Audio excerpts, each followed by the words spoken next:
Arrêtons-nous sur une vérité essentielle et souvent inconfortable. Une vie ne s'améliore jamais par chance, elle se transforme par choix conscient. Le premier changement à opérer est intérieur. Cessez de rejeter la responsabilité de ces résultats sur le monde extérieur. Trop de personnes passent leur existence à désigner des coupables, l'économie, l'éducation, le contexte, le gouvernement, le patron, le manque d'opportunités. Pendant qu'elles expliquent pourquoi les choses sont ainsi, le temps avance, indifférent, et la vie continue sans elles. La réalité, parfois dure à accepter, est simple. Ce ne sont pas les circonstances qui dirigent une vie, mais les décisions que l'on prend face à elles. Oui, la vie est injuste. Certains commencent avec des avantages, d'autres avec des obstacles. Certains voient des portes quand d'autres rencontrent des murs. Mais l'équité n'a jamais été la condition du succès. Le succès commence précisément à l'instant où une personne décide que peu importe ce qui lui arrive, elle assume la responsabilité de ses prochains choix. Blâmer soulage temporairement, cela évite l'inconfort, apaise l'ego et donne l'illusion d'une excuse valable. Mais ce confort est un piège silencieux. Il vole l'initiative, freine la croissance et finit par détruire le respect que l'on se doit à soi-même. Le jour où l'on accepte pleinement sa responsabilité, on reprend le contrôle. Tant que l'on cherche à l'extérieur la cause de ses problèmes, on cherche aussi à l'extérieur la solution. Et c'est là que réside le danger. Une philosophie plus puissante consiste à comprendre que si l'on veut que sa vie change, il faut d'abord se changer soi-même. Que si l'on veut s'améliorer, il faut devenir meilleur. Il ne s'agit pas de souhaiter moins de problèmes, mais de développer plus de compétences, pas d'espérer une vie plus facile, mais de devenir plus fort. Cette décision simple crée une séparation nette entre ceux qui progressent et ceux qui stagnent. Les premiers ajustent leur trajectoire, ils ne se réfugient pas dans le fatalisme, ils reconnaissent ce qu'ils étaient et choisissent ce qu'ils peuvent devenir. On ne peut pas contrôler le vent, mais on peut toujours ajuster les voiles.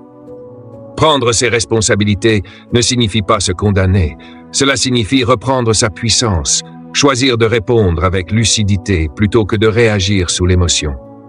Le moment où l'on cesse de demander pourquoi cela arrive pour commencer à se demander que faire maintenant, la vie commence à avancer. Si vous êtes responsable de vos résultats, vous êtes aussi capable de les transformer, car votre futur n'est pas prisonnier de votre passé. Il est façonné par vos choix quotidiens. Le jour où vous assumez pleinement cette responsabilité, vous quittez l'impuissance et entrez dans votre pouvoir personnel. Et à partir de là, le succès n'est plus un mystère, mais une direction claire portée par la discipline, la décision et l'action. L'une des lois les plus simples et pourtant les plus ignorées de la vie est que tout a un prix et que rien de durable ne s'obtient gratuitement. Chaque résultat exige un paiement. Chaque transformation demande un effort. Chaque réussite réclame un engagement. Le succès n'est pas offert, la confiance ne se donne pas, la discipline ne tombe pas du ciel.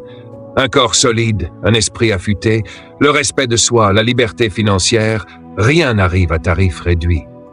Et pourtant, beaucoup sabotent silencieusement leur avenir parce qu'ils veulent les bénéfices sans accepter le coût. Ils désirent les fruits mais refusent l'effort. Ils rêvent de la récolte mais évitent les semailles. Ils veulent la reconnaissance sans passer par la pratique. La vie ne fonctionne pas ainsi. Attendre des résultats sans vouloir en payer le prix crée inévitablement frustration, amertume et regret. La vie pose toujours la même question, sans émotion ni compromis. Qu'es-tu prêt à donner en échange? Trop de personnes répondent avec de l'espoir plutôt qu'avec de l'action. Elles souhaitent, elles attendent, elles remettent à plus tard, oubliant que l'espoir n'est pas une stratégie, qu'un souhait n'est pas un plan et qu'un jour n'est pas une date. Ceux qui réussissent comprennent tôt une vérité fondamentale. On paie toujours d'abord, la récompense vient ensuite. La discipline précède les résultats, l'effort précède l'accomplissement, la croissance personnelle précède le succès. Et ce prix, souvent modeste mais quotidien, est largement sous-estimé. Quelques minutes de travail en plus, un entraînement régulier, une lecture constante, tenir ses engagements envers soi-même, choisir ce qui est difficile plutôt que ce qui est confortable. Quoi qu'il arrive, un prix sera payé. Refuser celui de la discipline, c'est accepter celui du regret. Refuser celui de l'effort, c'est signer pour la déception. Refuser celui de l'apprentissage, c'est s'enfermer dans la limitation. La discipline pèse peu, mais le regret écrase lourdement. La majorité des décisions sont prises selon le confort immédiat plutôt que selon les conséquences futures. Selon ce que l'on ressent maintenant, plutôt que selon ce que cela construira demain. Les personnes qui avancent font l'inverse. Elles acceptent l'inconfort d'aujourd'hui pour gagner la liberté de demain. Elles font ce qui est difficile maintenant pour rendre la vie plus simple plus tard. Chaque jour où l'effort est repoussé, le prix augmente. Les compétences négligées se transforment en faiblesse. Les opportunités ignorées disparaissent et le temps perdu ne revient jamais.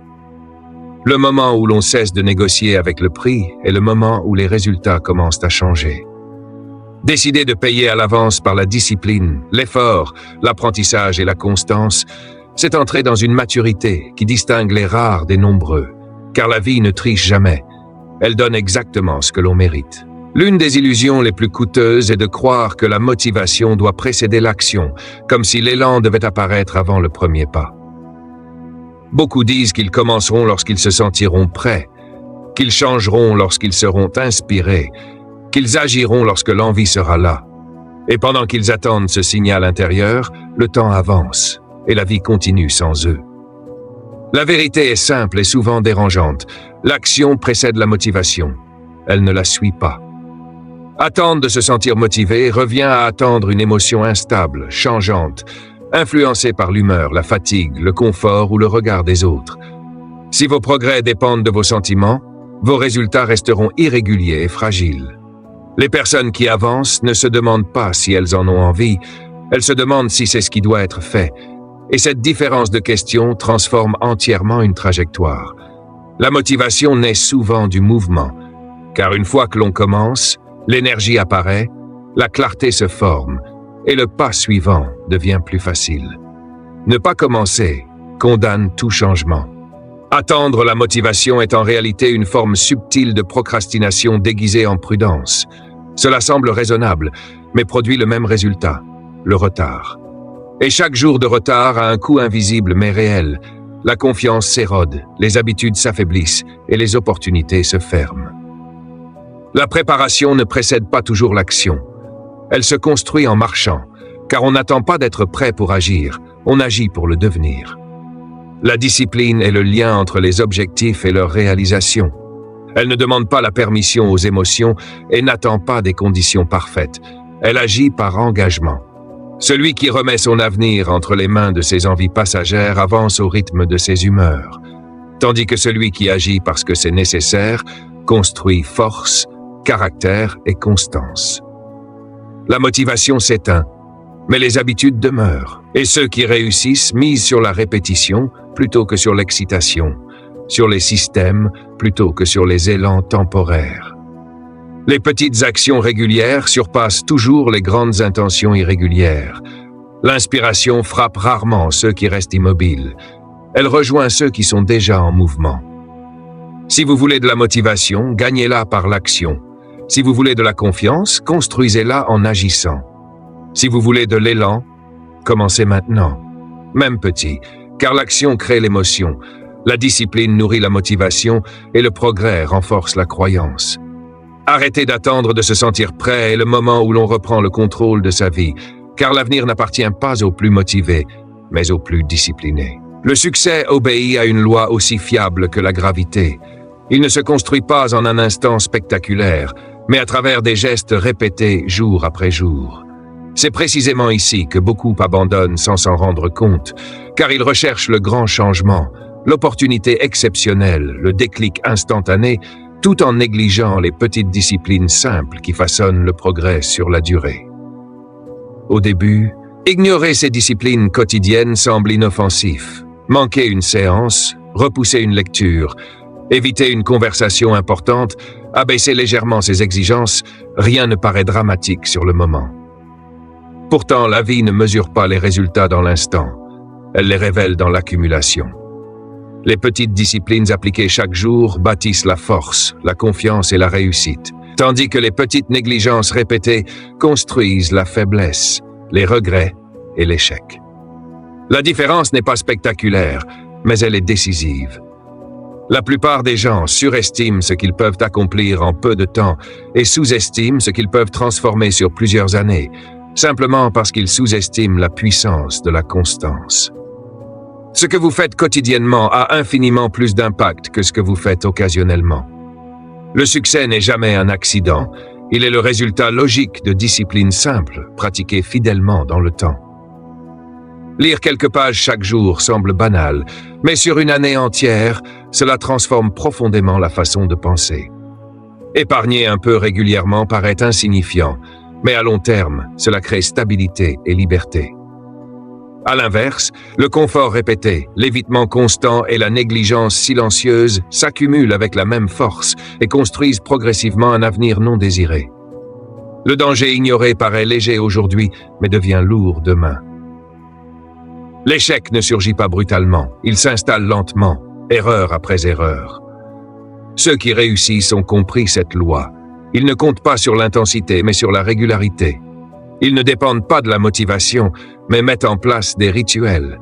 Ils planifient ce qui compte et protègent leur routine quotidienne. La discipline n'est pas une punition, c'est une préparation, et chaque petite action respectée est une pierre posée vers une vie plus solide. Choisir de soigner les détails chaque jour, c'est choisir de bâtir un futur intentionnel, car ce ne sont jamais les grands gestes isolés qui transforment une vie, mais les petites disciplines constantes qui déterminent qui l'on devient. Votre environnement façonne silencieusement votre destinée, car que vous le vouliez ou non, vous devenez la moyenne des personnes avec lesquelles vous passez le plus de temps. Vos relations influencent votre langage, vos standards, votre vision du possible et la direction que prend votre vie. Fréquenter le mauvais cercle est donc l'une des habitudes les plus coûteuses, non pas parce que les autres manquent forcément de bonnes intentions, mais parce qu'un environnement limité finit toujours par limiter vos ambitions. Beaucoup n'échouent pas par manque de capacité, ils stagnent parce qu'ils restent trop longtemps entourés de personnes qui se plaignent au lieu de créer, qui critiquent au lieu de bâtir, qui se moquent de la discipline et glorifient le confort. Avec le temps, cette mentalité devient normale, non pas parce qu'elle est juste, mais parce qu'elle est familière. Les influences les plus dangereuses ne sont pas toujours hostiles, elles sont souvent chaleureuses, proches et rassurantes. Elles encouragent à ralentir, à ne pas trop en faire, à rester dans le connu, à croire que viser plus haut est inutile ou excessif. Peu à peu, les standards baissent, les objectifs se réduisent et la discipline s'affaiblit. Le succès est déjà exigeant par nature. Il devient presque inaccessible lorsqu'on évolue dans un cercle qui ne valorise ni la croissance ni l'exigence personnelle. Faire le tri dans son entourage n'est pas un acte d'arrogance, mais un acte de conscience. Il ne s'agit pas de rejeter les autres avec dureté, mais de devenir sélectif avec son temps, son énergie et son attention. Ceux qui avancent protègent leur environnement. Ils choisissent des conversations qui élèvent, des relations qui questionnent, des présences qui inspirent. Ils recherchent des mentors plus que de simples compagnons, car ils comprennent que la proximité est un pouvoir immense. Qui vous écoutez influence ce que vous pensez. Ce que vous pensez guide vos actions, et vos actions façonnent vos résultats. Élever son cercle, c'est élever ses standards, sa discipline et ses aspirations. Parfois, grandir demande de prendre de la distance, non pas parce que les autres sont mauvais, mais parce que l'on refuse de rester la même personne. Se nourrir d'idées exigeantes, s'exposer à des esprits disciplinés et fréquenter des environnements qui demandent plus de soi est une décision déterminante. Car le moment où vous changez votre cercle est souvent le moment où votre façon de penser évolue. Et lorsque la pensée s'élève, la vie suit naturellement. Vivre sans direction claire revient à avancer sans boussole, car lorsqu'on ne décide pas consciemment où l'on va, on finit toujours quelque part, souvent loin de ce que l'on aurait réellement voulu. L'une des habitudes les plus destructrices et pourtant les plus répandues est de traverser la vie sans objectif précis, non par manque de désir, mais par absence de cap. On est occupé, actif, parfois épuisé, mais on ne progresse pas, car l'activité sans direction mène inévitablement à la frustration. Il existe deux manières de vivre, par défaut ou par conception. Vivre par défaut, c'est réagir aux circonstances, répondre aux urgences, se laisser porter par les événements sans jamais reprendre les commandes. Vivre par conception, c'est choisir, viser et décider à l'avance ce qui compte réellement. Le danger d'une vie sans objectif clair est de confondre mouvement et progrès, de se sentir productif alors que rien d'essentiel n'évolue. Les jours se ressemblent, les semaines s'enchaînent, les années passent silencieusement, jusqu'au moment où l'on se retourne avec le sentiment que le temps a filé trop vite sans laisser de traces significatives. Ceux qui avancent n'abandonnent pas leur futur au hasard, ils le dessinent intentionnellement. Des objectifs définis apportent de la clarté. La clarté crée la concentration, et la concentration permet une action disciplinée. Un objectif agit comme un aimant, il canalise l'énergie, aide à dire non aux distractions et oui aux priorités. Il n'a pas besoin d'être parfait, il doit être clair. Beaucoup retardent ce choix par peur de se tromper, mais l'indécision est bien plus dangereuse qu'une décision imparfaite. On peut toujours ajuster sa trajectoire, mais on ne dirige pas un véhicule à l'arrêt. Les objectifs ne limitent pas la liberté. Ils réveillent la conscience, obligent à mesurer ses journées, à élever ses standards et à donner un sens à l'effort. Fixer un objectif ne transforme pas seulement ce que l'on fait, cela transforme ce que l'on devient. Car une personne guidée par une vision marche différemment, pense différemment et utilise son temps avec intention. Ne pas savoir exactement où l'on va n'est pas une faute, c'est simplement le point de départ d'une décision à prendre. Car le moment où l'on donne une direction claire à sa vie est aussi celui où la discipline trouve son but, où l'effort prend un sens et où l'avenir commence à se dessiner consciemment. Baisser ses standards pour préserver le confort est l'une des causes les plus silencieuses de l'échec, car on n'obtient jamais réellement ce que l'on désire, on obtient ce que l'on accepte. Cette habitude ne s'installe pas brutalement, elle s'infiltre lentement, à travers un peu moins d'exigence, un peu plus d'excuses, un peu plus de facilité et un peu moins de discipline, jusqu'à ce que ce qui semblait autrefois inacceptable devienne normal. Les standards sont des règles invisibles qui dictent ce que l'on tolère, ce que l'on excuse et ce que l'on exige de soi-même, même lorsque personne ne regarde. Des standards élevés nourrissent naturellement la discipline, tandis que des standards bas justifient les compromis et les renoncements. La véritable tragédie n'est pas que beaucoup ratent leur vie, mais qu'ils se contentent d'une version moyenne d'eux-mêmes, d'une santé moyenne, d'un effort moyen, d'une vision moyenne, non parce qu'ils visaient bas au départ, mais parce qu'ils ont cessé d'exiger davantage d'eux-mêmes. Le confort est séduisant, il murmure que l'on a déjà assez fait, promet du repos immédiat et repousse l'effort à plus tard, mais ce qu'il offre aujourd'hui, il le fait payer demain sous forme de regret.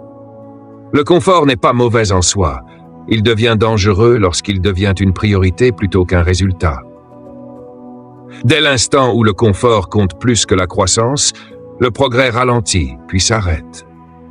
Ceux qui réussissent comprennent qu'à chaque nouveau niveau de réussite correspond un nouveau niveau d'exigence, car ce qui a permis d'arriver jusqu'ici ne suffira pas pour aller plus loin. Les disciplines d'hier doivent être renforcées, de nouvelles habitudes doivent être installées et les standards doivent être relevés, même si cela crée de l'inconfort au départ. Élever ses standards, c'est transformer son comportement, et transformer son comportement, c'est transformer ses résultats.